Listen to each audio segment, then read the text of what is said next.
ఎన్టీఆర్ వర్ధంతి సందర్భంగా ఆయనకు మంత్రి లోకేష్ ఘన నివాళి అర్పించారు. ఎన్టీఆర్ ఘాట్ వద్దకు తన తల్లి భువనేశ్వరితో కలిసి వెళ్లి నివాళి అర్పించారు. కోట్లాది హృదయాల్లో కొలువైన తాతగారే తనకు నిత్య స్ఫూర్తి అని లోకేష్ తెలిపారు. రాజకీయాల్లో మహానాయకుడిగా రాణించిన ఎన్టీఆర్ సమాజమే దేవాలయం, ప్రజలే దేవుళ్లని నినదించారన్నారు. ఎన్టీఆర్ ఒక పేరు కాదు, ప్రపంచం, అదొక సంచలనమని మంత్రి లోకేష్ చెప్పుకొచ్చారు.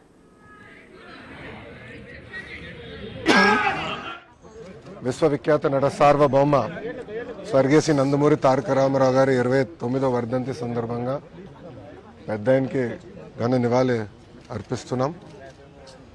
ఎన్టీఆర్ అనేది కేవలం 3 అక్షరాలు కాదు, ఒక ప్రభంజనం.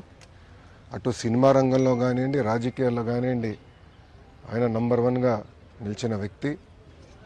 సినిమాలో మనం ఒకసారి చూస్తే, ఆయన చరిత్రగానే ఒకసారి చూస్తే అన్ని రకాల సినిమాలు ఆయన చేశారు. ఒక మార్క్ అనేది నిలబెట్టారు.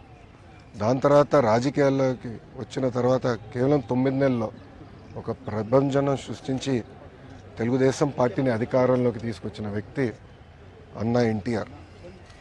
ముఖ్యమంత్రి అయిన తర్వాత కూడా రిలాక్స్ అవ్వకుండా ₹2 కిలో బియ్యం కానివ్వండి, పటేల్ పట్వారీ వ్యవస్థ రద్దు చేస్తాం కానివ్వండి, మహిళలకి ఆస్తుల్లో సమాన హక్కు కల్పిస్తాం కానివ్వండి, ఇట్లా అనేక సంస్కరణలు తీసుకొచ్చారు అన్న ఎన్టీఆర్.